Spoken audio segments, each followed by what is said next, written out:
Dear student, today our topic is phylum Mollusca. Phylum Mollusca are soft-bodied invertebrate animals. इनमें soft-bodied invertebrate animals आते हैं. Most have external and some have internal shell.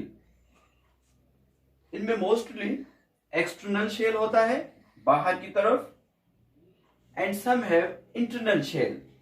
कुछ में जो है अंदर की तरफ शेल होता है, जैसे लोलिगो, उसमें अंदर की तरफ शेल होता है. मगर मोस्टली इनमें क्या होता है, एक्सटर्नल शेल होता है, बाहर की तरफ एक कैल्केरियस शेल होता है. इनमें जितने भी जानदार आते हैं. Mollusca is the second largest phylum after the arthropod. Arthropod के बाद ये सेकंड लार्जेस्ट फाइलम है. जितने भी फाइलम है उनमें से दूसरे नंबर पे ये बड़ा फाइलम है. इसमें 50,000 लिविंग एनिमल आते हैं और 3500 इसमें फॉसिल फॉर्म आते हैं. ओके, फॉसिल फॉर्म आते हैं इसमें. अगर इनकी साइज की हम बात करेंगे तो साइज में इनमें स्मॉलेस्ट एनिमल भी आते हैं और लार्जेस्ट एनिमल भी इसमें आते हैं. जो स्मॉलेस्ट है वो not bigger than sand grain. Sand जो रेत का एक ग्रेन है, एक दाना है, उससे बड़े नहीं है. ठीक है. और जो लार्ज है, जो जिसमें जेंट, इसको 18 मीटर इसकी साइज है और जो है 1800 kg इसका वजन है. Mollusca are triploblastic. It means के इनमें एंडोड्रम, मेसोड्रम और एक्टोड्रम. एक्टोड्रम, मेसोड्रम और एंडोड्रम मीन्स के तीनों जर्म लेयर्स इनमें मौजूद होती हैं. सही है. और ये सिलोमेटिक हैं. इनमें ट्रू कैविटी मौजूद होती है, इसलिए ये सिलोमेटिक है. अगर इसकी सिमेट्री की बात करेंगे तो ये क्या है, बायलैटरल सिमेट्री है. मींस कि अगर इनके एनिमल्स को एक प्लेन में कट किया जाए तो उनके दो इक्वल हॉल्स बनेंगे, तो इसको बायलैटरल सिमेट्री कहेंगे. इनमें अगर लेवल ऑफ ऑर्गेनाइजेशन देखेंगे, लेवल ऑफ ऑर्गेनाइजेशन हम पहले पढ़ चुके हैं. सब एटॉमिक पार्टिकल से लेके एक मल्टी सेल्यूलर लिविंग ऑर्गेनिज्म तक किस तरीके से लेवल ऑफ ऑर्गेनाइजेशन है. तो इनमें क्या है, ऑर्गेन सिस्टम मौजूद होता है. ओके, आपको पता है कि ऑर्गेन सिस्टम कैसे बनता है. सब एटॉमिक पार्टिकल्स जब मिलते हैं तो एटम बनता है. जब एटम मिलता है तो क्या बनता है, मॉलिक्यूल बनता है. मॉलिक्यूल जब मिलता है तो ऑर्गेनल. ऑर्गेनल के बाद क्या बनते हैं, ऑर्गेनल्स के बाद सेल, उस सेल के बाद टिश्यू, और टिश्यू के बाद क्या बनेंगे, ऑर्गेन बनेंगे. तो ऑर्गेन जब आपस में मिलेंगे तो ऑर्गेन सिस्टम बनेगा. तो इसमें क्या होता है, ऑर्गेन सिस्टम मौजूद होता है. और इनके जो एनिमल्स हैं वो मोस्टली क्या है, अनसेगमेंटेड है. इससे पहले हमने सेगमेंटेड एनिमल पढ़े थे, उनमें आपको सेगमेंट्स नजर आ रहे थे, है ना.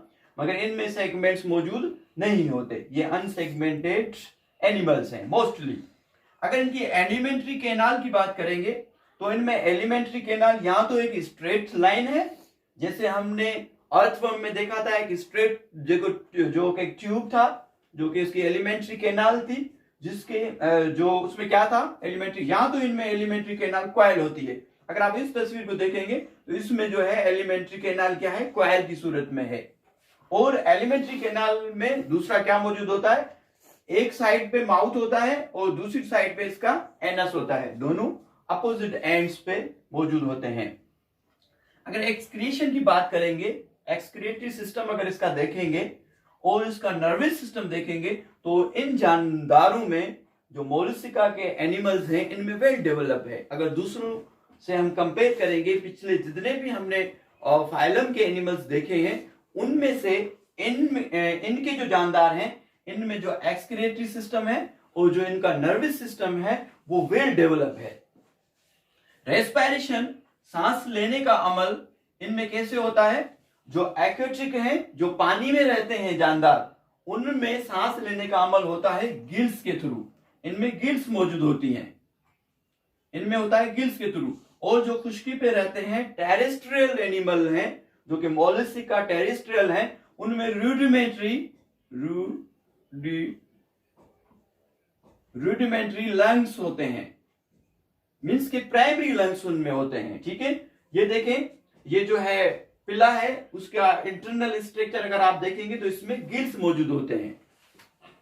अगर इसकी शेप की बात करेंगे, मोलस्का के एनिमल्स के शेप की अगर आप बात करेंगे तो इनकी शेप मुख्तलिफ है, सबकी शेप मुख्तलिफ है। इनमें वैरायटी ऑफ फॉर्म्स हैं, वेरिड फॉर्म्स हैं, मगर इनमें 3 कॉमन कैरेक्टर हैं जो कि सब एनिमल में एक जैसे होते हैं। कॉमन कैरेक्टर 3 पाए जाते हैं। वो कौन से हैं कॉमन 3 कैरेक्टर? पहला है हेड और फुट। इनका जो हेड और फुट है उनमें क्या होता है? सेंसेशन होती है, एहसास, फीडिंग का अमल होता है, खाने का अमल। और इनमें क्या होता है? और इनमें होता है लोकोमोशन। इनमें जो फुट मौजूद होते हैं उनके थ्रू ये जो है लोकोमोशन कर सकता है। और इनके हेड में क्या होता है? हेड में इनके माउथ होता है। अगर यहां पे आप इसको देखेंगे पिल्ला को, तो इसमें एक और टर्म लिखा हुआ है जिसका नाम है रेड्यूला। रेड्यूला क्या होता है कि रेड्यूला इसका जो माउथ है, ये जो बक्कल केविटी है, इसमें जो है एक ट्यूब होता है जिसमें एक हॉर्नी ट्यूब होता है। Radula is a horny tube which bears chitinous minute teeth. Radula जो एक ट्यूब है जिसमें काइटिनियस छोटे छोटे टीथ होते हैं। आप ऐसे कह सकते हैं कि एक हॉर्नी ट्यूब है। ओके, अगर इनकी बात करेंगे, दूसरा इसका कॉमन कैरेक्टर है डोर्सल विजुअल मास। डोर्सल विजुअल मास इसके जितने भी इंटरनल मेजर ऑर्गन है, जो इसके अंदर इसकी पिछली तरफ, डोर्सल साइड मींस इसकी पिछली तरफ जितने भी मेजर ऑर्गन आते हैं उसको विजुअल मास कहते हैं, विजुअल मास में होते हैं।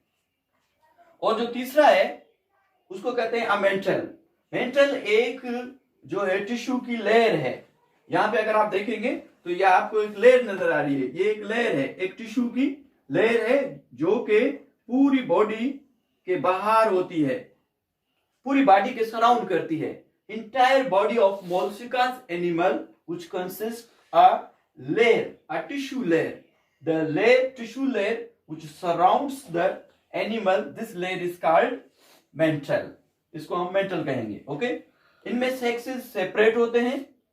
जो मोलस्का के एनिमल हैं उनमें सेक्सेस सेपरेट होते हैं। और इनका जो डेवलपमेंट कैसे होती है? All pass through the trochophore larva. Trochophore larva, ये हमने जो पिछला फाइलम पढ़ा था, ठीक है, उसमें भी सेगमेंटेड वर्म में भी अपना ट्रोकोफोर लार्वा होते हैं और इनमें भी ट्रोकोफोर लार्वा होते हैं। ठीक है, ये पिला का जो है मॉर्फोलॉजिकल स्ट्रक्चर है।